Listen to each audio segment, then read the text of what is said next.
आइए आज की इस चर्चा में गहराई से उतरते हैं, जहां हम इलेक्ट्रिकल इंजीनियरिंग के एक बहुत ही शानदार कॉन्सेप्ट को डिकोड करेंगे। हम बात कर रहे हैं डीसी इलेक्ट्रिकल मशीनों की। ये बिल्कुल एक कहानी की तरह है कि कैसे एक ही मशीन, एक जनरेटर और एक मोटर दोनों का काम कर सकती है। ये वाकई इंजीनियरिंग के सबसे बेहतरीन चमत्कारों में से एक है।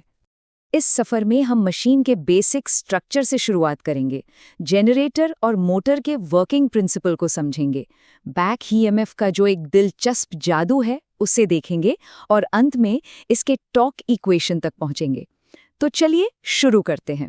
सबसे पहले बात करते हैं उस चीज की जो इन दोनों के लिए कॉमन है, यानी मशीन की संरचना, इसका शानदार ढांचा। अब अगर हम इस स्ट्रक्चर को करीब से देखें तो एक बड़ी ही मज़ेदार बात सामने आती है। जब फैक्ट्री में कारीगर इन मशीनों को असेंबल कर रहे होते हैं ना, तो उन्हें भी अक्सर नहीं पता होता कि वो जनरेटर बना रहे हैं या मोटर। बाहर का जो स्थिर हिस्सा है उसे स्टेटर कहते हैं और अंदर जो घूमता है वो रोटर या आर्मेचर कहलाता है। यही वो कॉमन फ्रेम है जिसके अंदर दो अलग-अलग जिंदगियां बसती हैं। मशीन के इन हिस्सों को अगर हम ध्यान से देखें तो बाहर की तरफ योक है जो एक ढाल की तरह इसकी रक्षा करता है। फिर अंदर पोल्स और पोल शूज हैं जो मैग्नेटिक फील्ड को फैलाते हैं। फील्ड वाइंडिंग के कॉइल्स इलेक्ट्रोमैग्नेट्स बनाते हैं और बिल्कुल बीच में है आर्मेचर कोर, जहां सारी वाइंडिंग होती है। और हाँ, कम्यूटेटर और ब्रशेस को मत भूलिए, ये मशीन के नर्वस सिस्टम की तरह काम करते हैं और करंट को अंदर बाहर ले जाने का बहुत ही क्रिटिकल काम संभालते हैं। इस क्रॉस सेक्शन को देखने पर तस्वीर एकदम साफ हो जाती है। देखिए कैसे आर्मेचर बिल्कुल सेंटर में उन मैग्नेटिक फील्ड्स के बीच सुरक्षित तरीके से फिट बैठा है, जो पोल्स पर लगी फील्ड वाइंडिंग तैयार करती हैं। यही वो परफेक्ट सेटअप है जो आगे चल के तय करेगा कि मशीन जनरेटर बनेगी या मोटर। और यहीं से इन जुड़वा मशीनों की असली कहानी शुरू होती है। ये दोनों बिल्कुल एक जैसे हैं, लेकिन इनका काम एक दूसरे से एकदम उलट है। जनरेटर का काम है मैकेनिकल एनर्जी को लेना और उसे डीसी इलेक्ट्रिकल एनर्जी में बदलना। वहीं मोटर बिल्कुल इसका उल्टा करती है। वो इलेक्ट्रिकल एनर्जी लेती है और उसे मैकेनिकल ताकत या मोशन में बदल देती है। एक ही शरीर, लेकिन दो बिल्कुल अलग काम। तो पहले जुड़वा भाई पर फोकस करते हैं, जनरेटर। देखते हैं कि ये आखिर मोशन को बिजली में कैसे बदलता है। जनरेटर के काम करने का जो सबसे बुनियादी उसूल है वो है फैराडे का इलेक्ट्रोमैग्नेटिक इंडक्शन का नियम।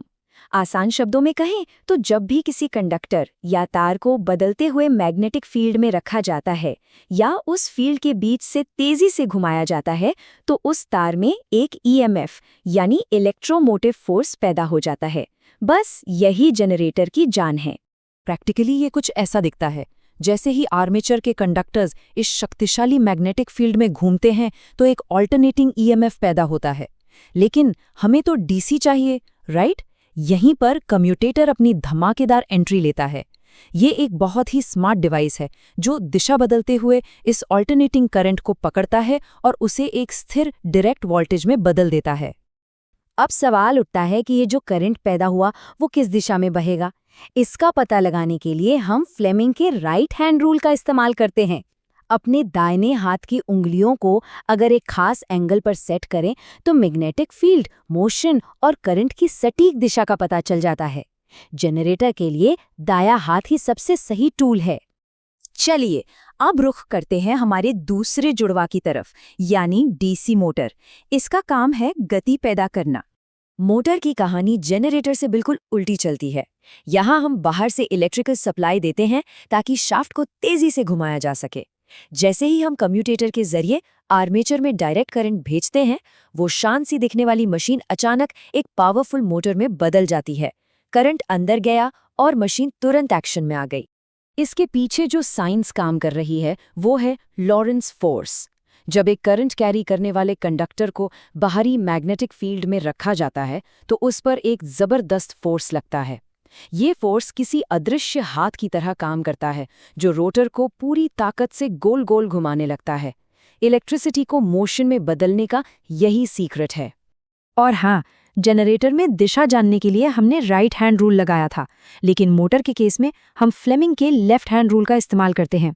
बायां हाथ हमें बिल्कुल सटीक तरीके से बताता है कि लोरेंज़ो फोर्स आर्मेचर को किस तरफ धकेलेगा और उसी से मोटर के घूमने की दिशा तय होती है। लेकिन रुकिए, कहानी में एक बड़ा ही दिलचस्प ट्विस्ट है। मोटर के अंदर एक बहुत ही अनोखा आंतरिक संघर्ष या यूं कहें कि एक इंटरनल कॉन्फ्लिक्ट चल रहा होता है। जरा सोचिए, मोटर का आर्मेचर भी तो मैग्नेटिक फील्ड के बीच तेजी से घूम रहा है ना? तो क्या उससे भी एक जनरेटर की तरह काम नहीं करना चाहिए? अगर तार मैग्नेटिक फील्ड में घूम रहे हैं तो फैराडे के नियम के हिसाब से जो बिजली उन तारों में पैदा होगी, आखिर उसका क्या होता है? यहीं से कॉन्सेप्ट आता है बैक ईएमएफ का। ये मोटर के अंदर पैदा होने वाला एक ऐसा वोल्टेज है जो मेन सप्लाई का ही विरोध करता है। मतलब जो वोल्टेज मोटर को चलाने की कोशिश कर रहा है, ये बैक ईएमएफ उसे वापस पीछे की तरफ धकेलता है। ये मशीन का खुद को बैलेंस करने का एक बहुत ही शानदार नेचुरल तरीका है। इसीलिए बाहर से जो वोल्टेज हम दे रहे हैं उसका इस बैक ईएमएफ से ज्यादा होना बहुत जरूरी है, तभी वो आर्मेचर में करंट को धकेल पाएगा और मोटर लगातार घूमती रहेगी। ये जो वोल्टेज इक्वेशन है ना, ये असल में इसी इलेक्ट्रिकल रस्साकशी को गणित की भाषा में समझाती है, जहां मेन सप्लाई और बैक ईएमएफ के बीच का बैलेंस मोटर को चलाता है। अब इस कहानी के फाइनल क्लाइमैक्स पर आते हैं, जहां हम समझेंगे कि ये पूरा इलेक्ट्रिकल संघर्ष मैकेनिकल ताकत यानी टॉर्क में कैसे बदलता है। अगर हम स्टेप बाय स्टेप चलें तो हम मैकेनिकल पावर को सीधे उस इलेक्ट्रिकल पावर से जोड़ सकते हैं जो बैक ईएमएफ को हरा रही है। जब हम मैकेनिकल पावर को इलेक्ट्रिकल पावर के बराबर रखते हैं तो हमें दोनों के बीच का एक डायरेक्ट लिंक मिल जाता है। ये डेरिवेशन हमें मोटर की असली ताकत मापने का एकदम सॉलिड तरीका देती है। और फिर जैसे ही हम इसमें बैक ईएमएफ का फॉर्मूला डालकर इसे सिंपल करते हैं तो हमारे सामने डीसी मोटर की ये ग्रैंड इलेक्ट्रोमैग्नेटिक टॉर्क इक्वेशन आ जाती है। ये वो फाइनल फॉर्मूला है जो हमें बताता है कि मोटर अपनी शाफ्ट पर कितनी पावर के साथ घूमेगी। इस इक्वेशन में एक बहुत ही मजेदार बात छिपी है। मशीन के अंदर पोल्स और कंडक्टर्स की संख्या जैसी चीजें तो फिक्स्ड रहती हैं, इसलिए वो एक कांस्टेंट बन जाती हैं। तो घुमा फिराकर बात सिर्फ दो चीजों पर आ टिकती है, मैग्नेटिक फ्लक्स और आर्मेचर करंट। यानी मोटर का पूरा टॉर्क सिर्फ इन्हीं दो हीरोज पर डिपेंड करता है। तो कुल मिलाकर देखा जाए तो ये इंजीनियरिंग का एक ऐसा मास्टरपीस है जहां एक ही डिजाइन जरूरत पड़ने पर हमारे शहरों को रोशन करने के लिए जनरेटर बन जाता है और कारखानों को चलाने के लिए एक पावरफुल मोटर। जरा सोचिए, इतने बेसिक और सिमेट्रिकल डिजाइन के दम पर हम भविष्य में और कितने कमाल के इनोवेशन कर सकते हैं। आज के इस विश्लेषण में हमारे साथ जुड़ने के लिए बहुत बहुत शुक्रिया।